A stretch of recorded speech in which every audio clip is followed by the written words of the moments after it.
بسم الله الحمد لله والصلاة والسلام على رسول الله اللهم اغفر لكل من علمني حرفا إلى الميدان ميدانجة وترى الناس يخرجون من بيوتهم ضحى ويمشون إلى الميدان أفواجا İnsanlar ko'rdilar ki kimni? O'sha insonlarning o'z uylaridan choshgoh paytida chiqqanlarini. ويمشون إلى الميدان أطفالا وشبانا وشيوخا ورجالا ونساء va maydonga yurgan holatlarda ko'rasan. Bolalarni va yosh yigitlarni, qariyalarni, erkaklarni va ayollarni, ya'ni butun xalq chiqqan.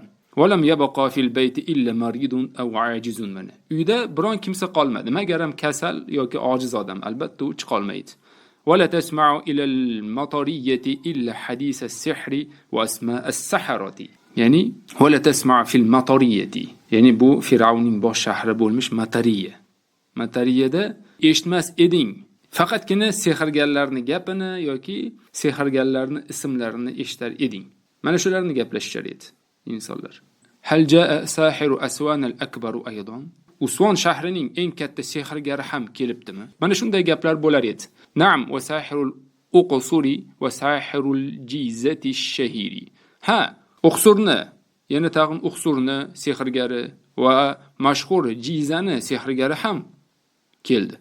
Maza tara ya akhi man yaghlibu. Ey birodarim, nima deb o'ylaysan? Kim yutadi? Inna Misra qad alqat aflaza kabidiha tara yaghlibuhum ahadun. Albatta Misr o'zining eng zo'r sehrgarlarini tashladi. Tara yaghlibuhum, ularni qaysi bir yutganini ko'rasan. Yenganini ko'rasan.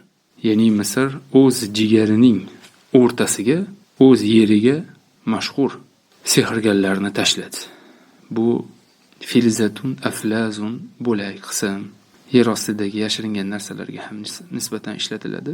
Qimmatbaho narsalarni, ya'ni eng olg'ir sehrgarlarni tashladi. Kabidun degani o'z aslida jigar degani, endi o'zining yer bag'riga juda ham mashhur sehrgarlarni uloqtirdi. Tara yaghlibuhum ahadun. Sen ko'rasan ularni biron kimsa yutgan holatda ko'rasanmi degan savoli. Va kayfa yaghlibuhum Musa va akhuhu. Qanday qilib ularni Musa va uning akasi yutar ekan?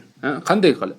Og'asi, birodari qanday qilib yutar ekan? Va ayna ta'allama as-sihra. Bu ikkisi o'zi sehrgarlikni qanday o'rgandi? Qayerdan o'rgandi?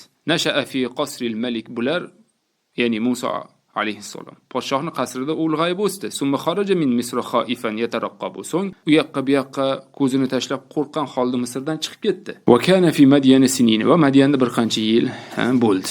Fa ayna ta'allama as-sihra. Bu ikkisi sehrgarlikni qayerdan o'rgandi? Afi Misr la. Misrdami yo'q? Afi Madyana?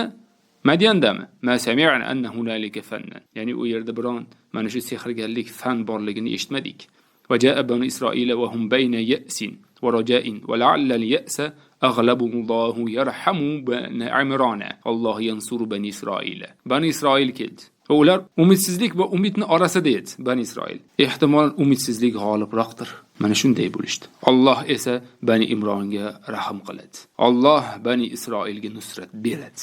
Bani Isroil zulm ko'rgan. Ular umid bilan noumidlik orasida edi va ehtimol umidsiz bo'lib qolishligi g'olibroq edi. Lekin Alloh taolo yordam beradi. Va ja'a as-saharatu aqbalu bi khuyalaihim va fakhrihim. Shunda sehrgarlar kelishdi. Ular o'zini xuyalalari va faxrlari bilan kelishdi. Aqbalu. Xuyala o'sha faxr ixtiyorlari bilan g'ururlanib kelishdi. Kibr g'ururlari bilan kelishdi. Va kharaju fi malabisa mulawwanatin. Va har xil rangli liboslarda chiqishdi. Va kharaju yahmiluna al-isiyya والحبالة عصانا وأرقلرن ko'targan holatda chiqishdi. Va kharaju yadhakuna va yamrahuna al-yawma yawmul fan. Va ular chiqishdi, kulgan holatda chiqishdi. Kibrlangan holatda chiqishdi ular. Xursand bo'lgan holatda chiqishdi. Al-yawma yawmul fan. Bugun mana shu sehrgarlik kuni dedi. Ya'ni yutamiz dedi. Tasavvur qiling, qanaqa bular ishonchda bo'lgan. Al-yawma yaral maliku sani'ana. Mana bugunlik kunda podshoh bizni hunarimizni ko'rib qo'yadi. Al-yawma yaral qawmu faddana. Bugunlik kunda bizning fazilatimizni, ya'ni ortiq ekanligimizni qavm ko'rib qo'yadi dedi. Falamma jaa as-saharatu qalu li fir'auna a inna lana la ajran in kunna nahnu al-ghalibin. Mana shundan keyin sehrgarlar Fir'avn oldiga kelishib shunday deyishdi: In kunna nahnul g'olibin, agar biz g'olib bo'lsak albatta katta mukofot berursan deyishdi. Biz uchun biron bir mukofot bormi? Qala na'am. Fir'avn ha dedi. Va innakum izal laminal muqarrabin. Ha dedi u. Agar g'olib bo'lsangizlar albatta sizlar mening yaqinlarimdan bo'lursizlar dedi. Yaqinlarimdan degani endi bo'ldi. Hamma ishing besh degani. Va hazihi jaizatul muluk. Mana shu shohning mukofoti bo'ldi. Va haza atoul muluk. Mana shu podshohning sovg'asi bo'ldi, hadyasi bo'ldi ularga. Va haza allazi yukhda'u bihi rijal.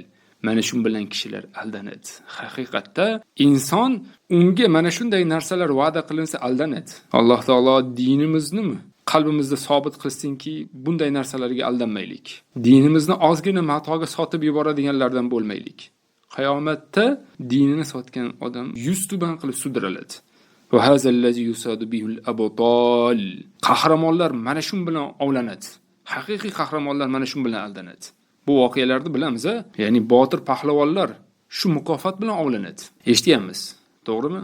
Bir baquvvat odam, kuchi bor odam. Insonlar daraxtga sig'inayotganlarini eshitib, boltani oladi, chopaman deb. Yo'lda shayton uni ko'rib qoladi, odam suratida. Qayerga ketyapsan?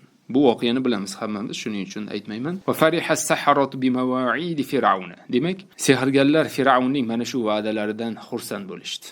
Shunday narsalarni beraman dedi. Xursand bo'ldi. Demak, bungadir shundan iborat ekan. Vallohu a'lamu bis-savob.